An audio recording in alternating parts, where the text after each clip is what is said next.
WINZ now presents Neil Rogers. If you'd like to participate on today's program, you can call Neil on 624-9400 in Dade or 524-9400 in Broward. And now, here's Neil Rogers. Okay, I'm not even going to play what I was going to play in the beginning. We're going to get right into it because I have never in my life seen such an incredible facade.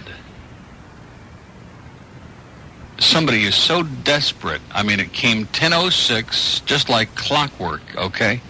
And the door came flying open, and what usually flies in? You know, like when you open up the door of a bird cage, a bird usually flies out, or in as the case may be. And he's now actually slithering against the wall. Sit down over there, and that one there. I don't want you that close. You can be Paul Lyle. You notice it's pretty interesting now. That'd probably be the next phase. Everybody will have a banana, as I'm told it is called. And like we plan all these things out. See, we don't plan anything out, in case you haven't been able to tell that.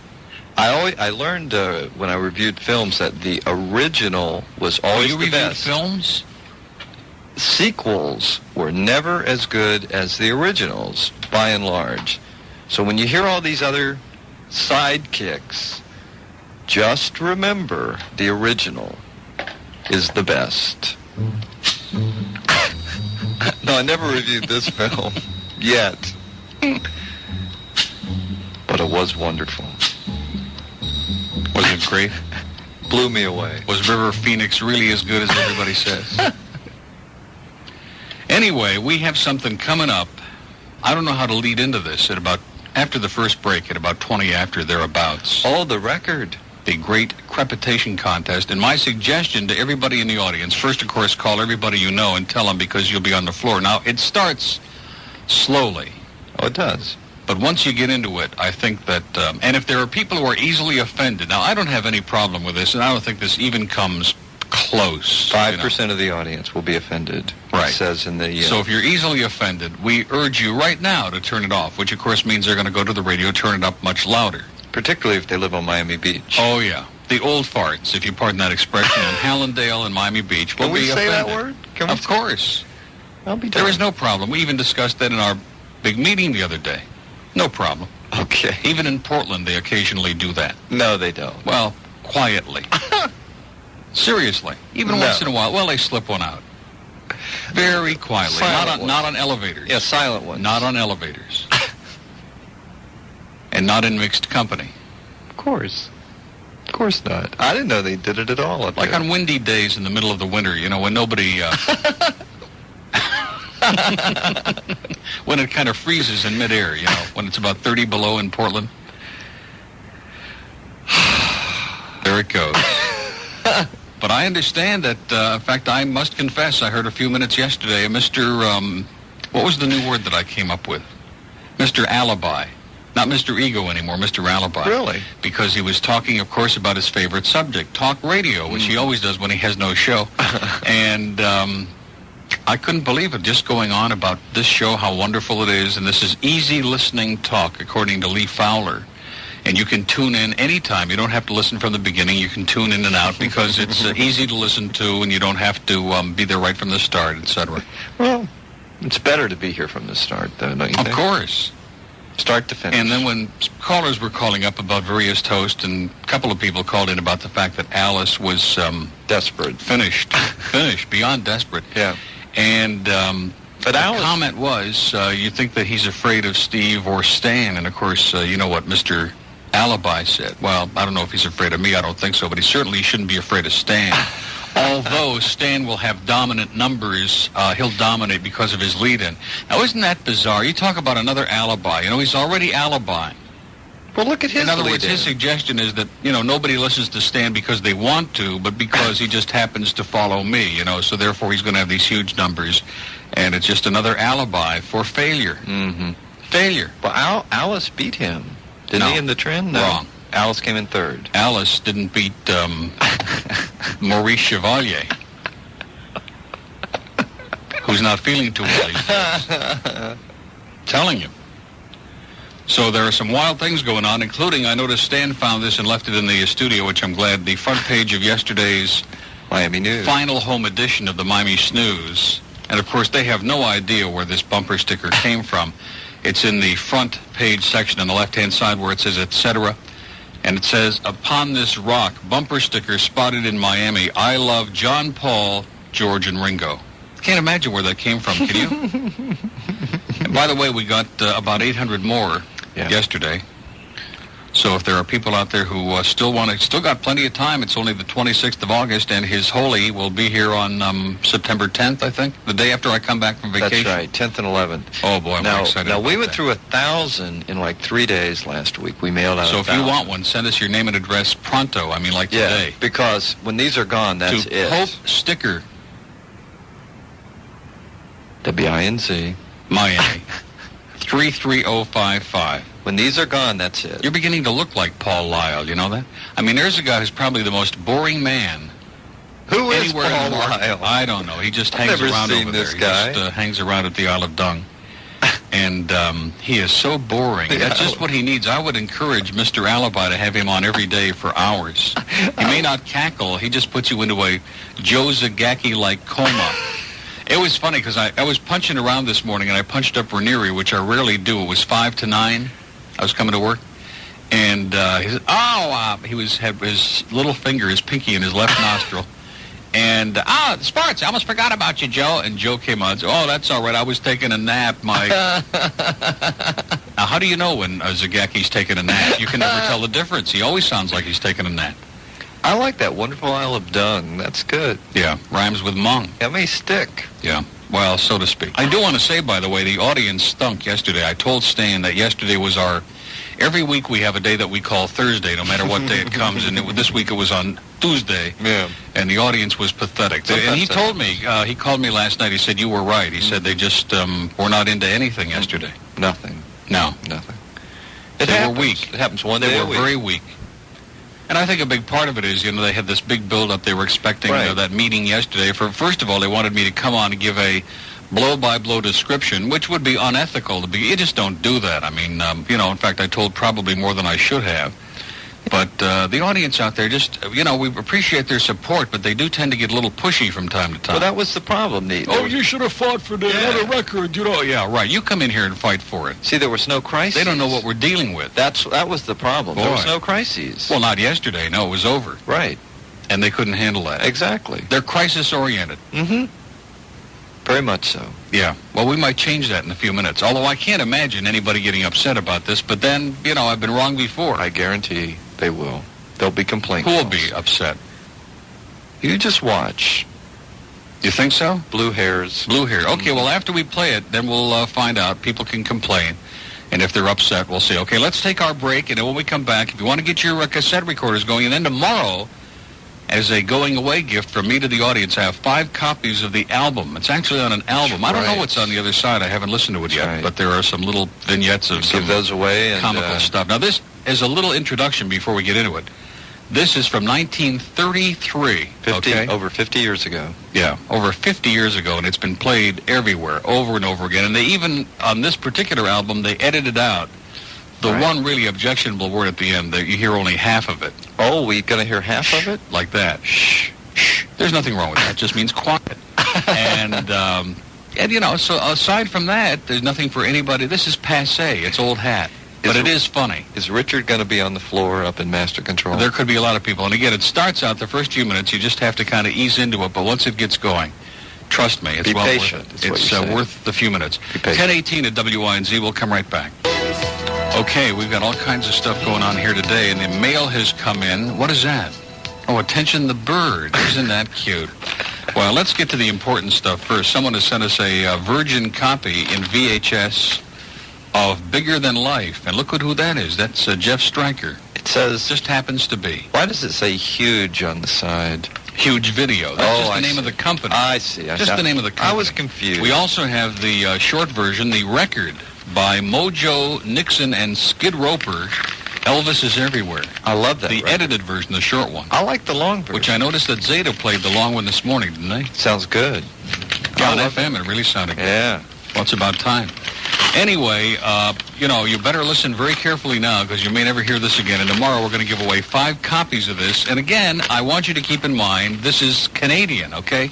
And if it's Canadian, you know that it's got to be funny and it can't be bad and all of that stuff. Have we given enough disclaimers now? Okay?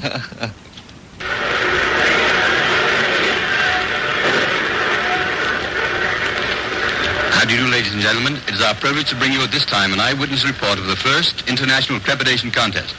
We are speaking to you from the ringside of the great Maple Leaf Auditorium, which is packed to the rafters with spectators, eager and curious. For the benefit of my listeners who are not acquainted with the facts relating to this event, it might be well to describe the 2 contestants. Lord Windesmere from Wapping Foghole in Devonshire is, of course, the champion of the British Empire.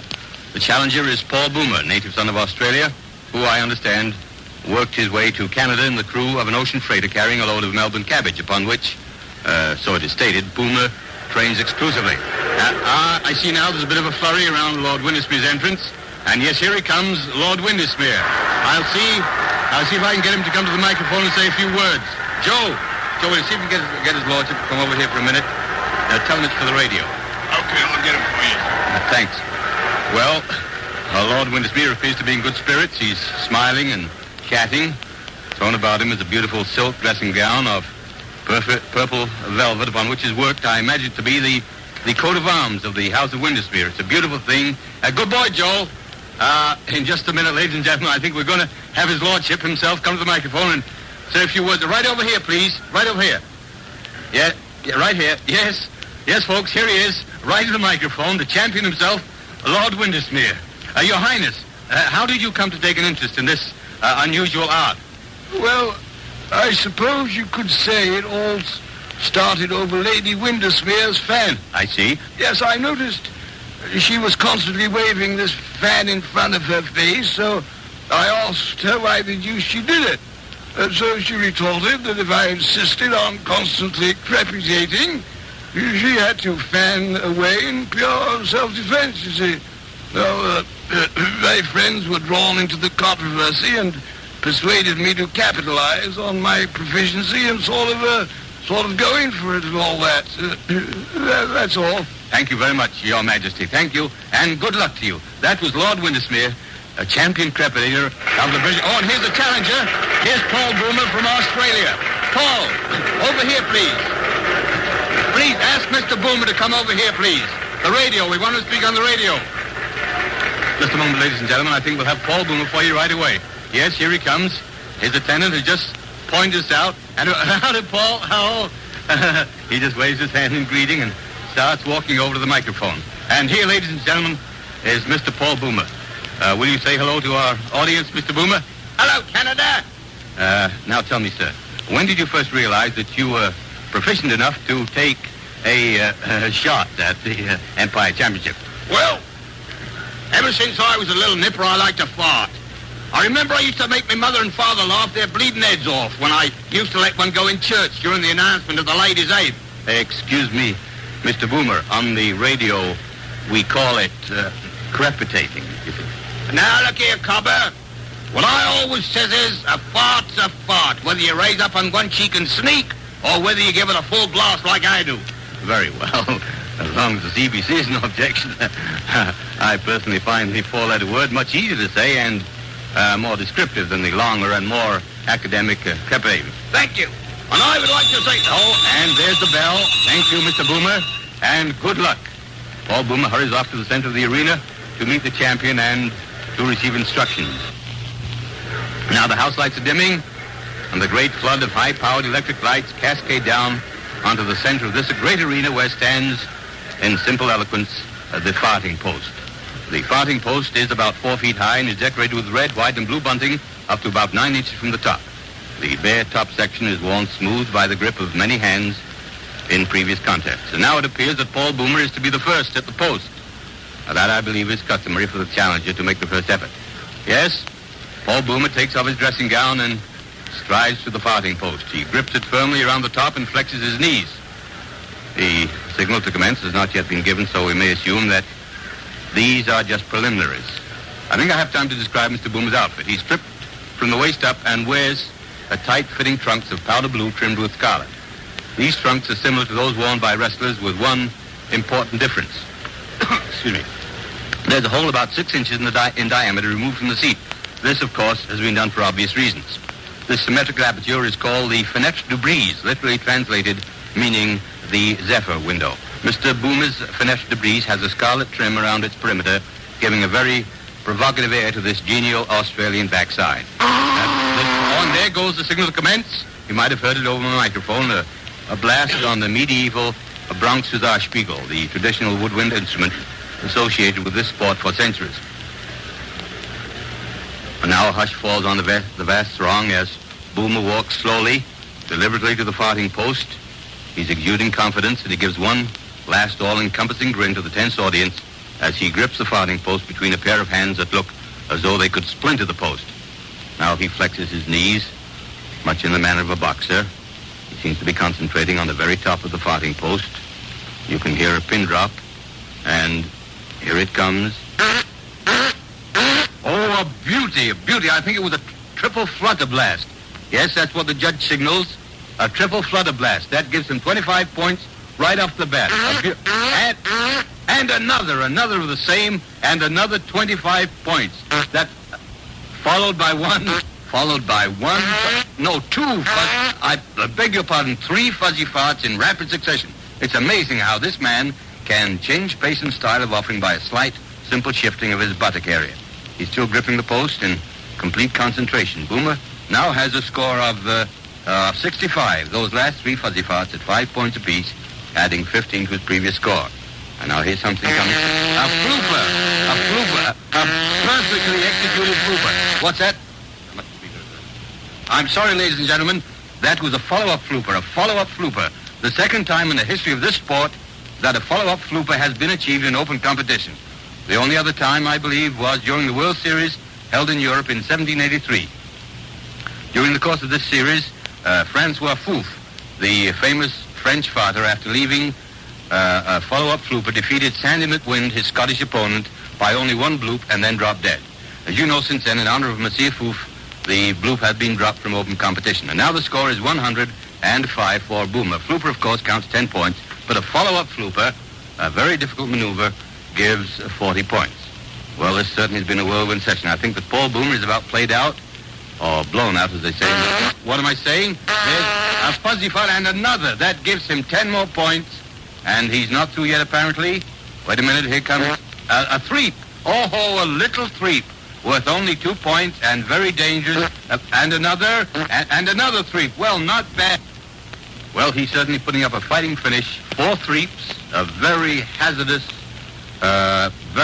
fart because of the danger of plotching. But giving him 8 very valuable points. And there he throws up his hands. He throws up his hands as a signal that he's finished. And the crowd gives him a tremendous ovation. He's sitting down, looking a little pale, a little wan perhaps, but smiling happily at the crowd. This man has a definite charm about him that has endeared him to all except the most rabid Windesmere fans. And here's the result. Wait a minute. Oh, Boomer! 123 points! Did you hear that? Paul Boomer, 123 points, a world's record, beating Lord Windesmere's previous world mark of 119 by 4 points. Paul Boomer, at this moment, is the world's champion. But for how long, we don't know, because Lord Windesmere might take it right back again. And here's his lordship now walking up to the post, apparently not in the least disconcerted by the brilliant performance of the challenger. He's outfitted a little differently from Paul Boomer. He has purple tights, full-length tights, and around the fenêtre de brise, you remember the hole cut out from the center of his seat, around this there's a fringe of little gold tassels about 4 inches long. This, no doubt, is some decoration affected by just a moment. Seems to be some sort of a dispute here. Paul Boomer and his seconds are on their feet and seem to be arguing with the judges and pointing to the fringe on their champion's posterior. Oh, I see. Paul Boomer is claiming that the fringe might add a whistle or some other sound to Lord Windesmere's efforts and so increase their value. And after all, in a closely fought contest like this, every little advantage must be jealously watched. The judges appear to be agreeing with Paul Boomer, and they direct the champion to remove the fringe. He doesn't like the decision very much, and the crowd's getting resentful. They think he should be a better sport about it. And I agree with him. Oh, he seems to have decided that he's got to give in, and he rips off the fringe and flings it to the ground. Then He walks over to where Boomer is sitting. He turns his back, puts his hands on his hips, and he leaves a threep right in Paul Boomer's face. The crowd get a kick out of this. As you know, a threep is a very low scorer, only 2 points, but to throw one away just in a gesture of defiance demonstrates the spirit of dash and recklessness which has made the Englishman the champion that he is. He's smiling disdainfully now as he returns to the center of the arena. He nods to the judge to show he's ready, and hello, what's this? He's not going to use a farting post. Lord Windermere, the champion, in a final gesture of contempt, scorns the use of the farting post. Well, this is developing into a bit of a grudge contest. He has his hands on his hips, feet apart, knees slightly bent, and a sizzler. His first attempt and another one. 2 in a row, and another one, a third. 3 sizzlers in a row, a tremendous effort. 60 points in his first 30 seconds. And 1, 2, 3, 4. 4 fuzzes, 4 fragrant fuzzes in rapid succession. It's a pleasure to see the ease and comfort with which his lordship leaves his fart. Perfect technique. And now his score is 80 points. 80 points in the first 30 seconds of the post. Now he's getting ready again. Hands on hips. A little bit red in the face as he strains to... Oh, something there. Wait a minute. Something's wrong. His attendants run into him. He's in some kind of distress. I see. Yes, the judge's signal. It was a plotcher. Oh, hard luck, your lordship, sir. Hard luck. The champion left a very bad plotcher and will be penalized 15 points. That puts him back to 65 points, 59 short of the 124 he needs to retain his championship. He's all set again and seems to be straining a little more cautiously. And here is...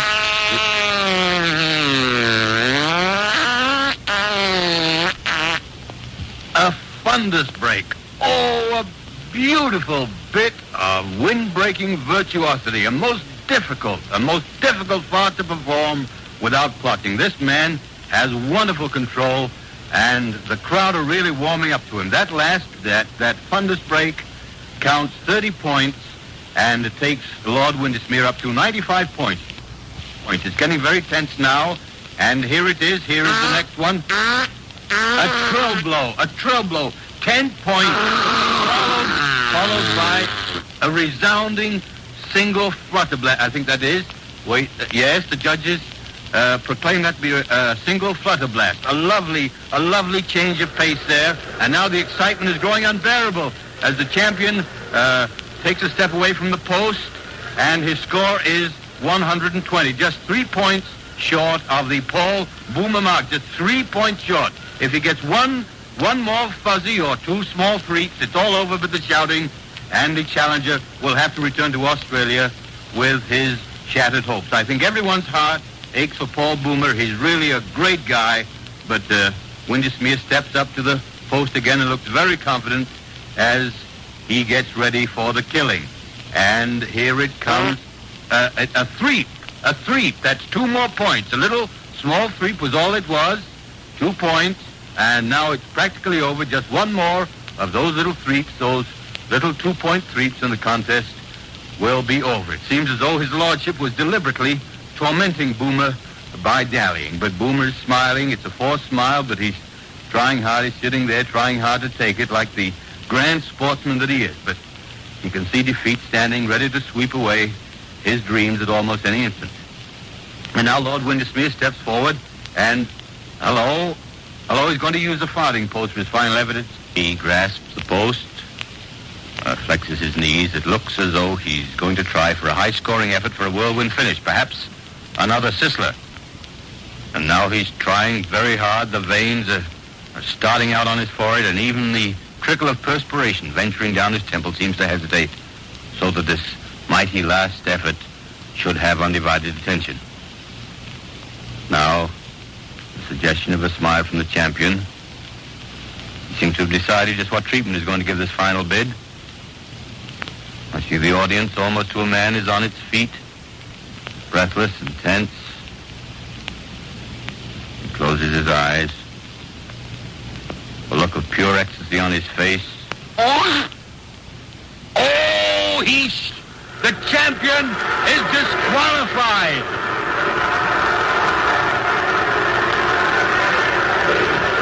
Ladies and gentlemen, as a special service feature, we have brought you direct from the ringside of the Maple Leaf Auditorium a blow-by-blow description of the first crepitation contest held under international auspices. This broadcast replaced midweek meditations usually heard at this time. Okay, that's it. 22 before 11 at WINZ. You know, was that worth it? Was that worth the wait? They had to wait a whole day, but I think it was. I had to wait 22 years since the last time that I heard that. You think they're upset? I hope so. Okay, we'll find out when we come back. I don't think so. I think when we give away the 5 albums tomorrow that the phones are going to explode, so to speak. What we're going to do next is going to upset some people. What is that? A break. That's enough. Okay. We start in small doses, don't you understand? We don't want to overdo this, because all of a sudden, we got a new deal. He comes sauntering in here every morning at 10. You could set your watch on it. You know, the atomic bong that they've got at CBS, the atomic clock. They could set the atomic clock on his entrance into the studio every morning at 10:06. He just saunters in, cradles his wing around the mic stand, and you couldn't get him out of here for love or money. I'm telling you, it's incredible. It's unbelievable. And we don't want to put a crimp in his wing, but just maybe a little dent in his brain or something. So we're trying to bring you back to reality here, because this is not a playground here. This is a radio show. This is a real radio show. Now, how are we going to break the news to John? That's going to be your assignment. That's going to be, well, you get all the tough assignments, because he's going to be really upset with me. But, you know, Bill Calder could not do my vacation because of contractual conflict with that other unmentionable station. So we have a little problem, and it looks like I'm not going to be going away all that time after all. I'm just going to be leaving on Fridays and Saturdays for a few weeks, and I'm going to be here right on through. I'm not going anywhere, and I'm very depressed about that. But my friend John is going to be really upset. He's going to get paranoid now. And it has nothing to do with him, does it? Well, they can't hear you nodding your head no. What a douchebag. The one time we need him to say something, he starts doing sign language again. Maybe we'll send you and John. No. No? He knows about it now. Oh, is his mic open again? How did that happen? Did you notice that? You didn't even open it up. It opened by itself. I can't believe it. More magic. Oh, it must be that harmonica convergence again. I can't believe it. I suddenly hear Stevie Wonder. There's another volunteer right there. You don't have anything to do, do you? No. He would love. Wouldn't you love to address those envelopes and send them out? You can even address a few in Spanish, you know. Senor Joe Smith, you know, that kind of stuff. We got a good sense of humor. Oh, you're not leaving us, are you? You're going to put him to work and put Nancy to work. Good. Do something useful, would you please? And maybe you could bring some in here and do some while you're sitting around. You're not going to be talking. I never thought of that. Maybe the bird could actually do some work. I know that that's against his religion, but that might be... How come I never thought of that? He's got us so conditioned now into doing nothing, you know? I mean, this man has worked, he has manipulated this job into a paying deal for himself. It's incredible. I know, Glenn and work are not compatible. I know that, Kyle. You don't have to write it on the screen. I'm more aware of it than anybody. But, well, once in a while he books a guest, like for Ira. Once in a great while. Not too often. Just to make it look kosher. Okay, we'll get to Sandy Payton, and of course, most of the people in my audience don't even know who she is, and believe me, once she comes on the air, you'll really be excited. I can't wait myself, because she and Laurie Sheffield, the producer, are now together again. Boy, what a romance that is, huh? Made in heaven. And when the two of them get back together again with the TV repairman and the nutritionist and sugar cookies, it's going to be so exciting. She's going to be so dynamic on that station, probably because they have that good signal, that technical... I kind of like the way they sound myself. By the way, Stan called Alice on the air yesterday, and it was really, I was in the car and I was punching back and forth, and it's really amazing because they've got a 7-second delay and we have a 3.5-second delay, so it was really confusing punching back and forth. And when you'd punch up wins, it would be clear and you could understand, and then you'd punch to snooze, oh, Stan, hold on, you know, and you couldn't understand a word anybody was saying, so it was really bizarre. And then after Stan hung up, Alice took a nasty shot at him and said, boy, that Major's always desperate for a show, which of course is true. But, and I told Stan that last night. He said, no, that wasn't a shot. That wasn't a shot. I said, yes, it was. It was a nasty shot. No, not Al. Now, speaking of Stan, we're going to take our first break, and then when we come back, we have a little crisis here at WINZ. No, we don't have a little crisis. We have a major crisis, as in you-know-who major. I mean, I worked my tail. It was bad enough that I worked so hard Saturday putting all the music on cart, and the audience hated me. No, they didn't hate me. They just hated the music. Well, they hated me for playing it, let's be honest. That was bad enough. But then yesterday morning I come in, and I worked like crazy. You know what it's like listening through 7 minutes of Don Johnson to find one part of an interview that you put on cart? I mean, that's a punishment worse than the death penalty. Even Daffy would have loved it. But, no. We'll save her for later on. When it gets closer to 2, when the Suits start tuning in to see if she's going to be coming back. But anyway, we have a little crisis because it seems that somebody has spirited away all of yesterday's work because he doesn't want to jeopardize Don coming on the show. So we'll take care of that, and we'll take care of him. 20 minutes. Winn-Dixie in the Jacaranda Square Plaza, or whatever that is, because last night, see, it's always on the way home that he forces me to stop at these supermarkets, allegedly, having to finger through the Entenmann's or something. But anyway, he got me to go to this other Winn-Dixie over by where he is. It was the most mung place. The selection of food was pathetic, and the help, certainly we're all on a work release program. There's no question about that. From the House of Uglies. And it was just one of those, you let that man lead you around by the nose, and it's always going to spell disaster. It's always going to spell disaster. But that wasn't his biggest misdeed yesterday. His major misdeed of the day. Are you cackling again? Are you gurgling? His major misdeed of the day was, he says to me, in my car no less, he says, I pulled that cart, by the way. I said, what cart? He said the Don Johnson thing. Now, do you follow that? That would be like my going into his rack over to my right, correct? Over to my right, there's another with his stuff over there. I don't pay any attention to that stuff. There's some of my stuff in there, which I do pay a lot of attention to, but the stuff that's his, I keep my hands off. I mean, can you imagine my going in there and pulling out something of his that he worked to put on cart that he uses on the air? No way, Jose. No chance. By the way, I pulled that cart. I don't want to jeopardize getting Johnson on the air. He might get pissed by, you keep playing that.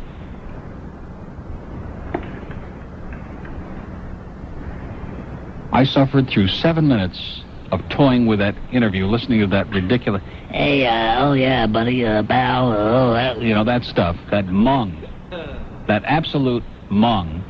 In order to put that on, I did a magnificent job, if I do say so myself, lifted that little bit out of there, which, it's one of those like the lost excerpts, because you don't happen to hear it on the 2 to 6 show, that particular part of the interview, because it's embarrassing. And he pulls it out of my rack and tells me this. And he's had fair warning. I told him I was going to rip him to shreds on the air today. I told him that. And I don't want to let him down now. Wasn't bad enough he did that, then he dragged me into that horrible Winn-Dixie. Oh, what a place. What a selection. All the customers, there was hardly anybody in there, and the handful of people that were in there, they had their fingers down their throats as they were going up and down the aisle. Oh, look at this. They couldn't believe what a terrible store that was. You stick with a winner, Stan. You stick with a winner, and he just doesn't know what it's all about. So anyway, he has lifted that cart, taken the label off of it, no less, and hidden it somewhere in this building. Because he doesn't want me to jeopardize this fantasy that's never going to happen anyway. Johnson's never going to come in here. He's a prima donna. In fact, I've been scouring all over looking for, we happened to hear it on the radio last night, Donna the Prima Donna by Dion. One of my favorite records, by the way.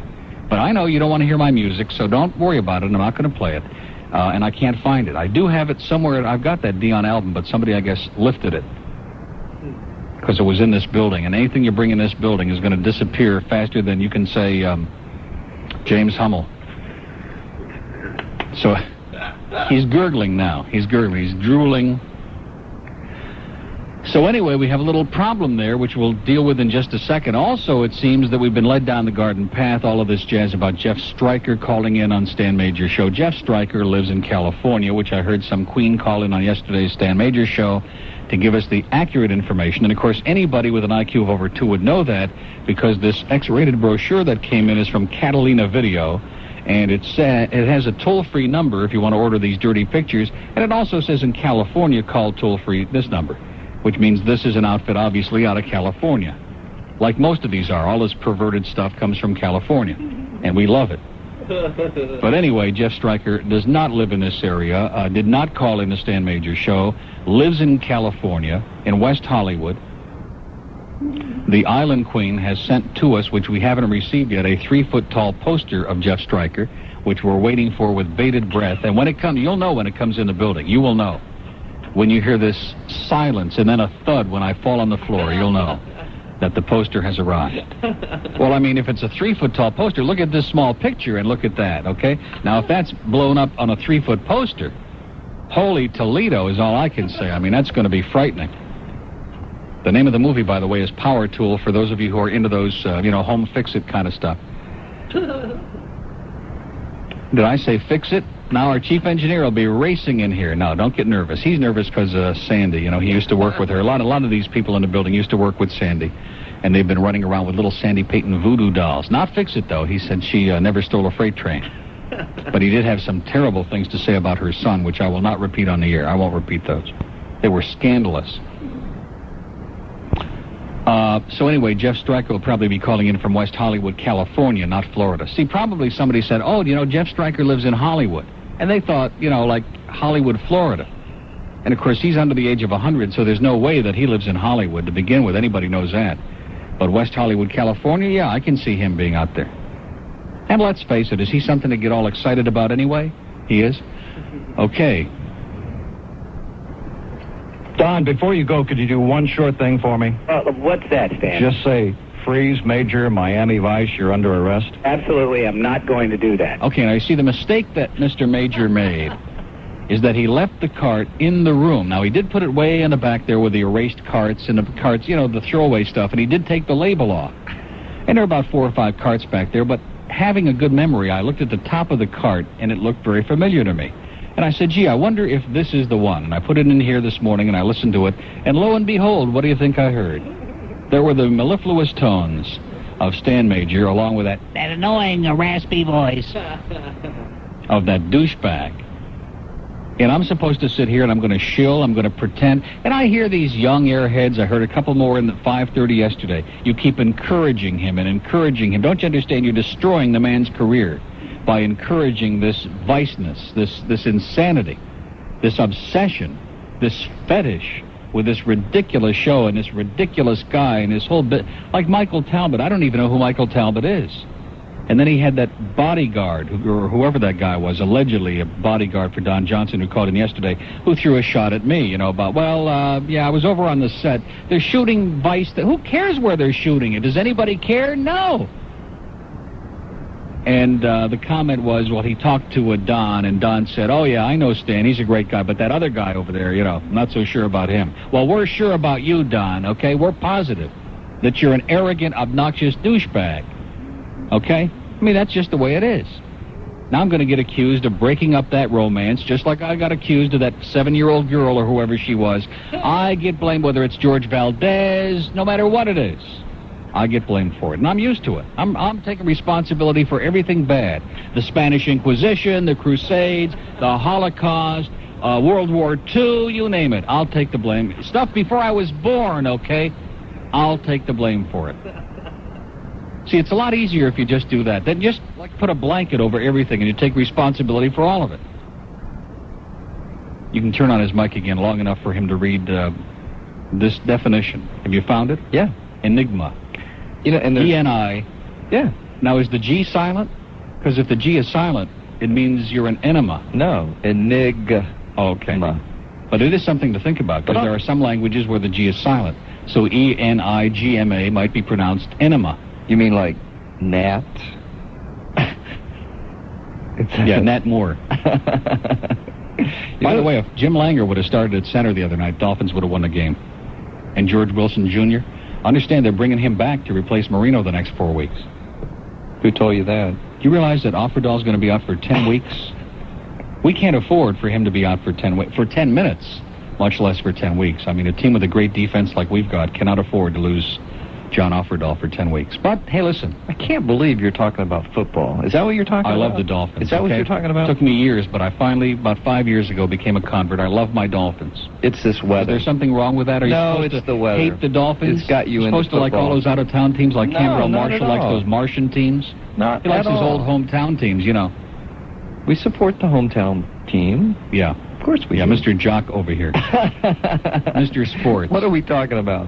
What are we, hockey again? What is this? Okay. Yeah, Nat Moore. He used to play hockey for the Red Wings. I wanted to read the definition of enigma, which you've been calling me an enigma Enema. the last few days. No, not We've enema. been calling you an enema. No, you've been calling me an enigma. And now that Sandy's coming back on, look at that. Your timer is, your egg timer is cooking. You know, there's a definition on the same page. Cut him off. Okay. Now you see you did too much.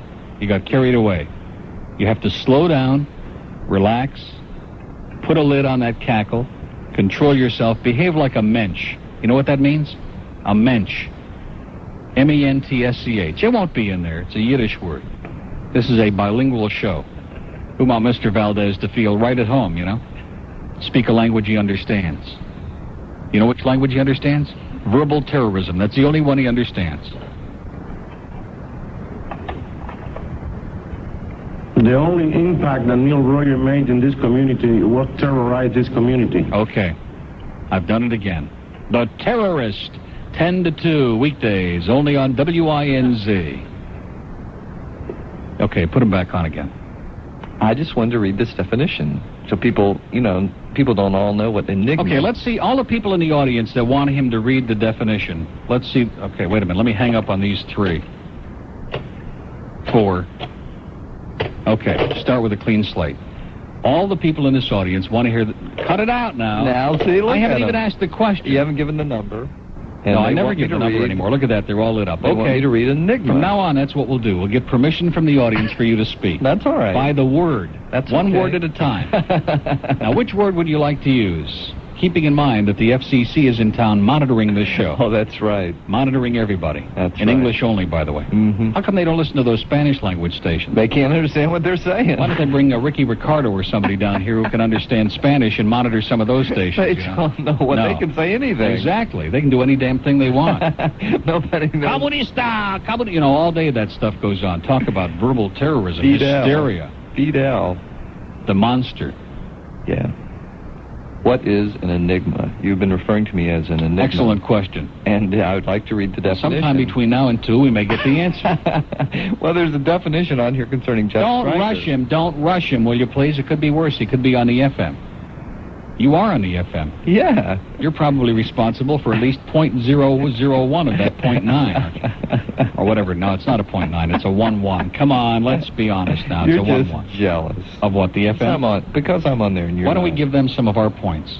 Sure, we're very altruistic Screw here. that.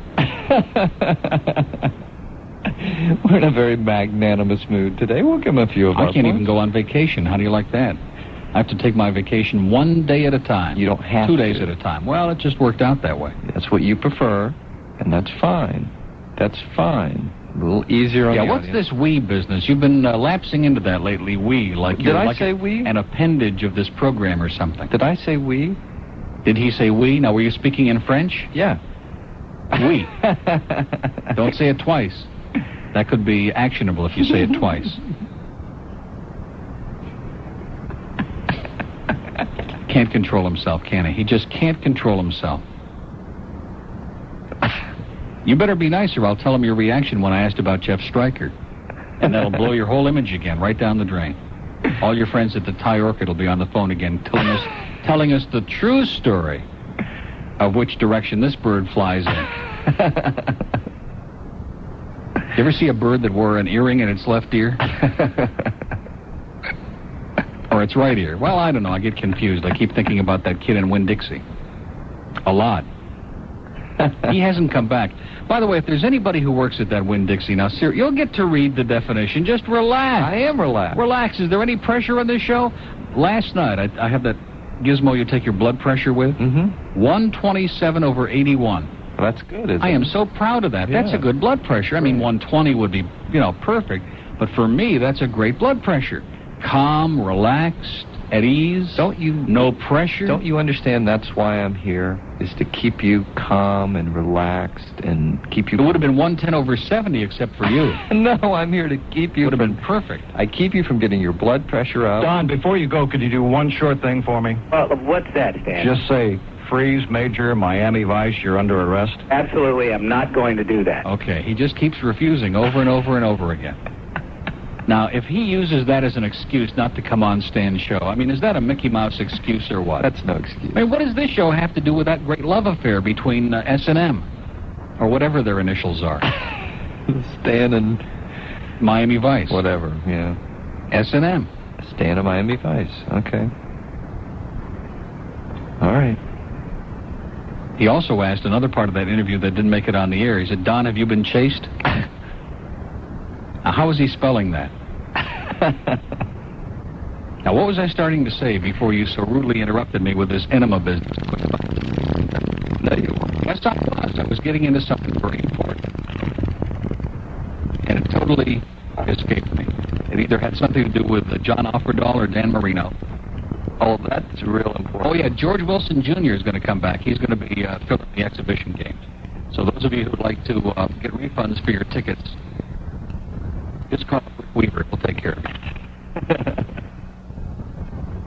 How about those Braves, by the way? You know, Chuck Tanner's the only manager in all of baseball that's got two teams either in last place or on the verge of it. I'm not sure. The Braves, I think, are just barely ahead of the Padres, no less. Remember, the Padres lost 700 games in a row at the beginning of the season, and they were taking Larry Boa out to those John Birch meetings and hanging him, not in effigy, but for real, just for little short times. And they were so far, and now all of a sudden the Braves are right down there with them. They're on the precipice. And, of course, the Pirates are like 500 games out in the East, and Tanner's ghost is still in Pittsburgh, so he really does it. I mean, watching them play is like watching life in slow-mo, If it weren't for the fact that Dale Murphy were on that team, I don't think I could handle those broadcasts anymore. And Skip Carey, I like Skip. Mm-hmm. He's excellent. Mm-hmm. Not as good as Dale Murphy, but... I'm glad to hear you talking. Maybe we could get Dale... I think there's a better show. We could get a better chance of getting Dale Murphy on this show by phone. Seriously. Than Don Johnson being in the studio with Stan. Dale would come on here by phone. Yeah. Probably. Yeah, till I told him what we wanted. Yeah. What do we want? There's that we again, See, I slipped that in there and he picked right up on it. I know what I want. I don't know what you want. A lot of people ask me that, by the way. What I want? Exactly. Well, so to speak. No, it's true. That's the one thing they all want to know about the bird, is which way does he fly? And I keep telling them I don't think he flies at all. I think he just, like a hummingbird, the wings are moving like crazy, but it's not going anywhere. I think that's basically it. Now, look, I'm the producer of this show. I'm involved with this show. I can say we. I mean, I'm very much involved in the show and have been for quite a while. I'm the producer. A little bit too involved at times, yeah. Exactly. Yes. So that's why he agreed, didn't disagree. No, that's why I say we. Because I work on this show. Look at those phones, man. They're just flashing frantically now. Is that great or what? Yeah. Is this a great life or what? Do you feel better? Now, getting to Sandy Payton, just before we get to your definition of enema, and I think there may be a relationship, and Linda Thornton, who needs, do I dare say this delicately? Because I like Linda a lot, in spite of what I really do. She needs an enigma? Yeah, she needs an enigma. That was good. That almost redeemed him for the whole hour. Almost. Almost. She needs a coffee enigma. And if she listens to the new show coming on, she'll hear Jane Donovan. And that's what we all strive for every day. I know Tanner can relate to this. You go try to get people to talk about your radio station after 10 o'clock in the morning. The morning show is, hey, man, did you hear what Tanner did this morning? Or did you hear what Rick and Suds did? Or did you hear what Udell did? When the night has come and the land is dark. Can't believe it. He did the talk up perfectly, didn't he? Incredible. Okay, thank you, Jimmy. It's 1:07 at WINZ, our final hour on a Wednesday, and I have like mush mouth, when you've eaten, and especially when you eat like ice cream or yogurt and you can't talk and your like tongue and it's all just jammed together. Okay, somebody departed in Broward during the break, and you know what they say about that. 524-9400 North Miami. Hello. Hi, Neil. Hi. I was listening to Sports Talk last night, and they had it from had Dolphin Talk on or something, and someone called up, and Hank took the call and directed the question towards Rick Weaver and said, Rick, you know, Neil is talking about your deodorant on the radio again. They both acted like they didn't hear what the caller said. Yeah. And he repeated it again, and I said, well, we can't understand that call. That was pretty funny. But I understand that the Bird's doing a show from Bird Bull when you leave. A remote. Yeah, probably. Is that it? Woo! Okay. What was that all about? He was going along just fine, and he just lost it. Totally lost it there at the end. Boy, some of these people, man, it's like their last contact with reality. You know, it takes all kinds of people to make America what it is today. It takes doctors. Hello. And lawyers. Hi there. Accountants. 27. And librarians. But it also takes much more than that. It also takes America's morons. Use your signal, you idiot! Good morning. You know us. Why, we're all around you.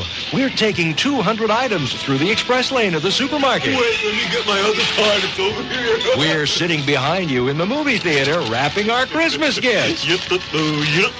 And we're holding up your bank line while we try to cash a check from the Bank of Venus. Hey, pal, could you hurry it up? Fine, how are you?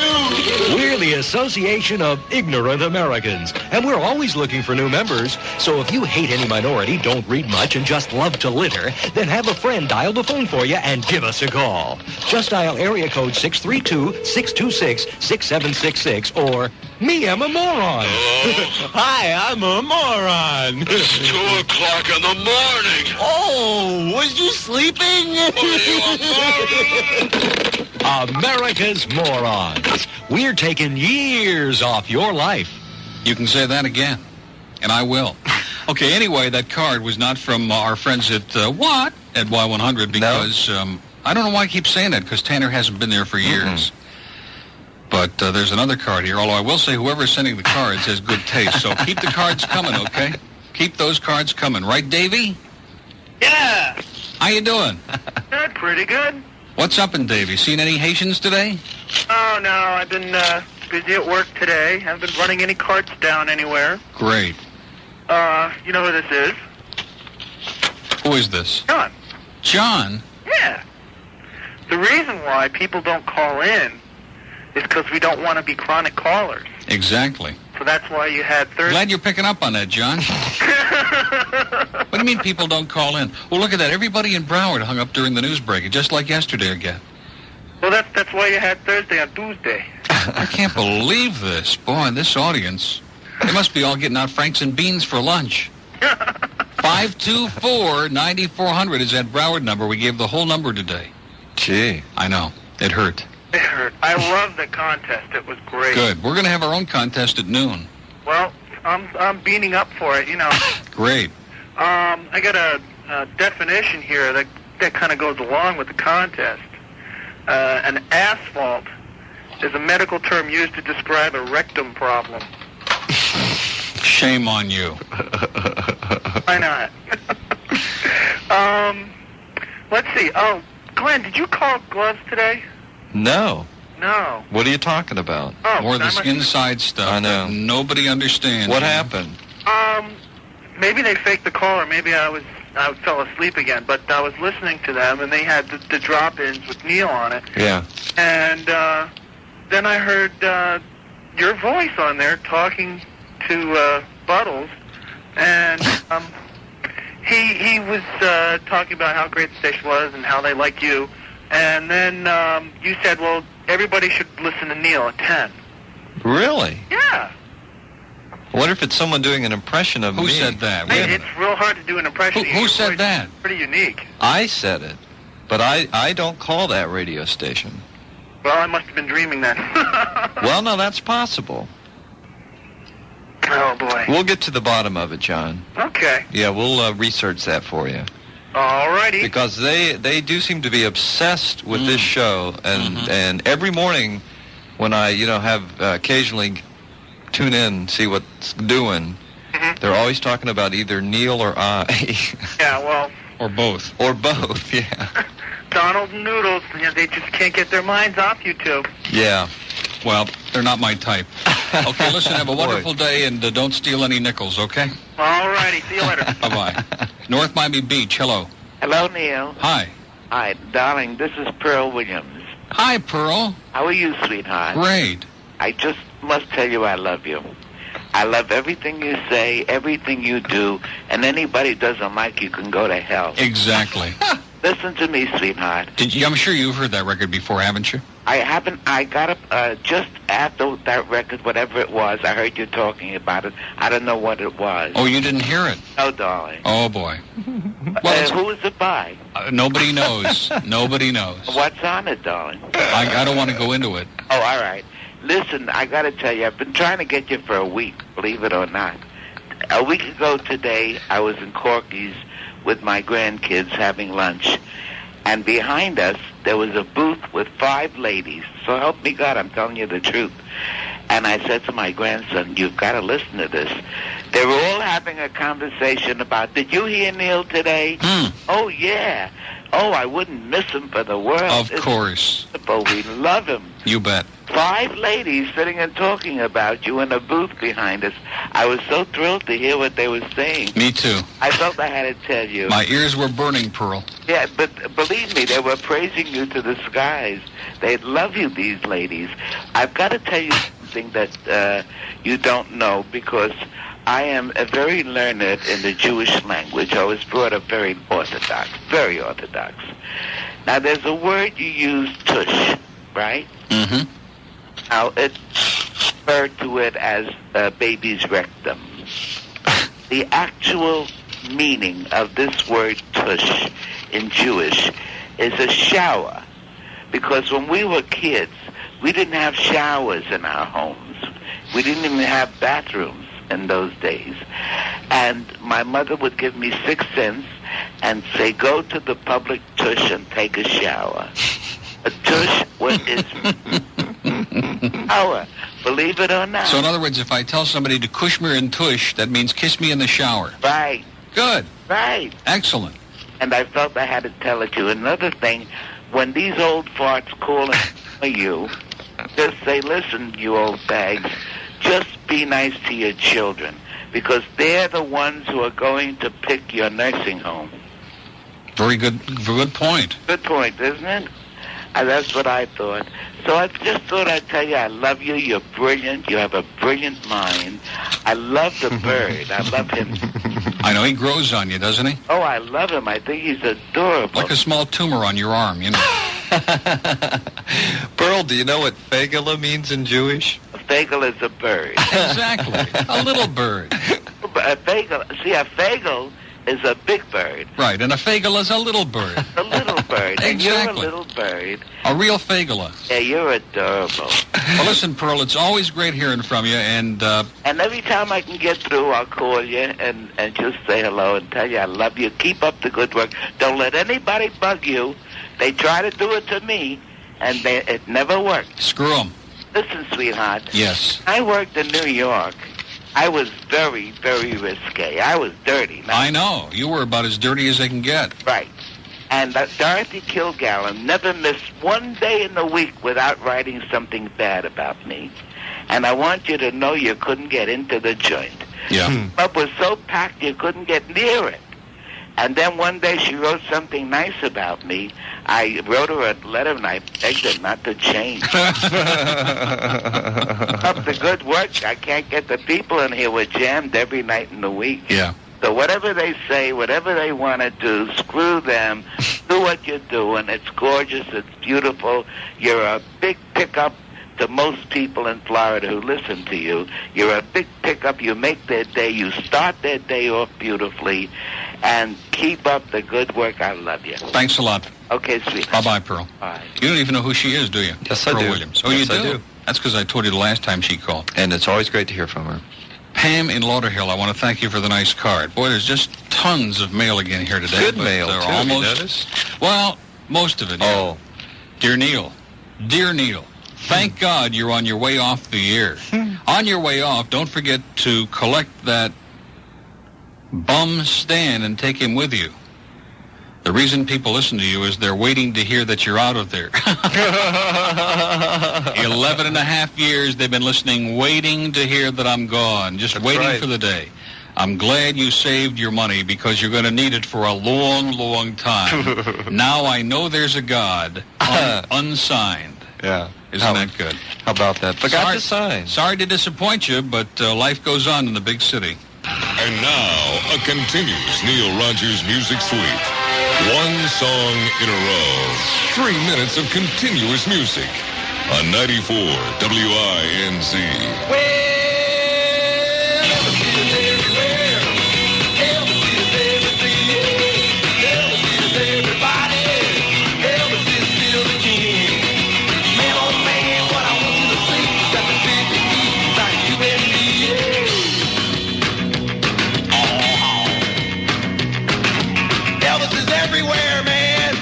In everything. He's in everybody. Elvis is in your jeans. He's in your cheeseburgers. Elvis is in Nutty Buddies. Elvis is in your mom. He's in everybody. He's in the young, the old, the fat, the skinny, the white, the black, the brown, and the blue. People got Elvis in them too. Elvis is in everybody out there. Everybody's got Elvis in them. Everybody except one person, that is. Yeah, one person. The evil opposite of Elvis. The anti-Elvis. Anti-Elvis got no Elvis in him, let me tell you. Michael J. Fox has no Elvis in him. Yeah, and Elvis is in Joan Rivers, but he's trying to get out, man. He's trying to get out. Listen up, Joni, baby. Elvis is everywhere. Elvis is everything. Elvis is everybody. Elvis is still the king. Man, oh man, what I want you to see is that the big E's out of USA. Ow. Man, there's a lot of unexplained phenomenon out there in the world. A lot of things people say, what the heck's going on? Let me tell ya.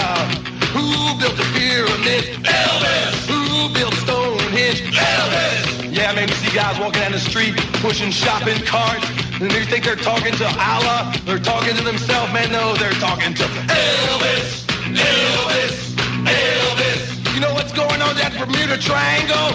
Down the Bermuda Triangle. Elvis needs boats, Elvis needs boats. Elvis, Elvis, Elvis, Elvis, Elvis, Elvis, Elvis needs boats. Ah, the sailing Elvis. Captain Elvis. Commodore Elvis it is. Yeah, man, you know, people from outer space, they come up to me. They don't look like Dr. Spock. They don't look like Klingons, all that Star Trek job. They look like Elvis. Elvis! Everybody in outer space looks like Elvis, because Elvis is a perfect being. We're all moving in perfect peace and harmony towards Elvisness. Soon all will become Elvis. Everything, everywhere will be Elvis. Why do you think they call it evolution anyway? It's really Elvis-lution. Elvis-lution. Elvis is everywhere. Elvis is everything. Elvis is everybody. Elvis is still the king. Oh man, what I want you to see is the big E's out of you and me. Elvis is everywhere. Elvis is everything. Elvis is everybody. Elvis is still the king. Oh man, what I want you to see is the big E's out of you and me. Elvis. Thank you, man. You're welcome. Biscayne Gardens, hello. Good morning, Neil. Good Hi. afternoon. Good evening. I called you this morning and it's afternoon I'm speaking to you. Anyway, this is the Gay Blade in Biscayne Gardens. I have a tip for the boys. Are you there? Yes. He's also got his mouth full. But I'm listening. Okay. He's listening. Are you a fan of Divine? The actor... Yes, I have a picture of Divine in my bathroom at home. Neil, are you thinking what I'm thinking? Boy. I have met Divine. Oh, boy. I have interviewed Divine. I want to ask you a question. I want you to think about this. One of the first things that happened this morning after my Jeff Stryker Virgin videotape arrived is our own movie reviewer requested desperately to borrow it or have a copy of it. Don't say desperately. To review it. Not desperately. Well, requested to see it. Thank you. Okay, well, this is a tribute that Divine did to the Boyd a long time ago in a movie called Pink Flamingos. Which I've seen many times. Do you remember the birthday party? Sure. Do you remember the gentleman that laid on his back and sang through his... Yes. The highlight of the movie, one of the highlights. Right. Do you remember the song he sang? No. The Boys. The Bird's the Word. Oh, really? The Bird's the Word. That's right. If you don't have it, I will send you a copy. I don't have it. I will send you a copy. How do you happen to have a copy? Of Pink Flamingos? Yeah. I have all of John Waters' films. He sang The Bird's the Word? I'm a big John Waters fan. Me too. Yeah. I'm on the outside of this. I have no idea what You they're never talking saw about. Pink Flamingos? Oh, well, a bird is the word. I have no idea what these two are talking about. It's a little inside. This is just the Boys So film. don't blame me. Those of you in the audience who are getting all upset and sticking your fingers deep in your throat to bring lunch back for a second go-round. I have no idea what they're talking about. Everybody saw Pink Flamingos when they were in college. You missed that? You must have been absent. Ooh, look at that yogurt. Oh, boy. Boys. Holy Toledo. If you could see this yogurt, it looks so good. Neil, that's wishful thinking. I'm telling you, I'm serious. Okay, well, I just wanted to call in and tell you that, to remind you of it, and Neil, you have a wonderful vacation. Thanks a lot. Miss you. Okay. What a call. Great call. I have no idea what he was talking about, but it was a great call. Boy, I don't know what to do. I don't know whether to scream or eat this banana. Because there's all that beautiful, those strawberries look so good. It takes a special breed of man to get these ponies across the roughest part of the Colorado River. Or to get that tug alongside a 5,000-ton super tanker. And when it's all said and done, you know you were the man in charge of bringing her home. Yeah, that's me. You? Yeah. Come on. Get serious. Hey. That's not you. What do you mean? You're like most beer drinkers. What? All you want is 8 hours of football, a tub full of Fritos, Yeah. and a couch big enough to handle you and your tush. You're big as a mountain. Tush beer, big as a mountain. Beer belly, big bottom, no problem here. Just have another keg of extra heavy Tush beer. Tush. We're brewing the beer for the biggest part of you. Tush. Go big as a mountain. Tush beer. Fat Thighs of Tush Breweries, Cellulite, Missouri. What did Pearl Williams say? That tush means shower. Big shower. Yeah. You've bought his records. You've seen his films. You've even purchased the Dayglow Velvet Memorial paintings at the gas station. As a true Elvis fan, you think you've heard it all. But wait, there's more. Now you can buy secret recordings of Elvis's last telephone conversations. Yes, it's the Elvis tapes. Hello, baby. This is Elvis. And I want you to come over right now and make me a big peanut butter and then a sandwich. A peanut butter and then a sandwich really get me through the night. You'll hear Elvis in his most intimate moments. Hello, pizza man, pizza. Yeah, this is Elvis. Why don't you bring me over a couple large pies? No, make it 3. Don't make it 6, double cheese. Yeah, I'm home, I'm alone, and I'm hungry. And you'll hear Elvis reveal how he really feels about the one true love of his life. I want you back in my life, baby. And on your way back, would you pick up some donuts, please? Lake jelly, cream donuts, crustless cheese, Danish too. I love my big honey glazed donuts. Without them, I can't do. The Elvis tapes. Oh, give me more donuts. Available now in drugstores everywhere. I love to eat. Let me mange too. I get a big pot of spaghetti. Mr. Cassidy, were you at any time aware that money from the arms sales to Iran was being illegally diverted to the Contras? You know, Mr. Senator, I'm glad you asked that question, because the Contras are guerrilla fighters, and guerrillas always remind me of the monkeys. And isn't it great that after all these years, they're once again the heartthrob of teenagers all across the U.S. of A. Mr. Casey, Will you just answer the question? Well, sir, there's nothing I'd like better. But on the advice of counsel, I must regrettably and respectfully decline your request. But don't go away, because I'm going to take the fifth. And, of course, I can only mean the fifth dimension. The year was 1967 when this... Mr. Casey, topped the charts. Will the guard remove this man from the chamber immediately? Seize those turntables and have the inspector... Casey's Commandment Countdown. Hello, America. This is Casey. And every week on my Coast to Coast Commandment Countdown, I'll tell you how many of the top 10 commandments Jim and Tammy Baker have broken so far. In just 1 month, they've shattered number 9, number 8, number 7, and number 6, making them the most sinful couple since Sodom and Gomorrah. And now they're shooting for commandment number 5. Isn't that right, Tammy? That's right, Casey. It's time to meet your maker. Oh, well, there goes number 5 with a bullet. A .38 caliber. Yes, I've been shot through the heart, and you're to blame. I gave PTL a bad name. For sure, for sure.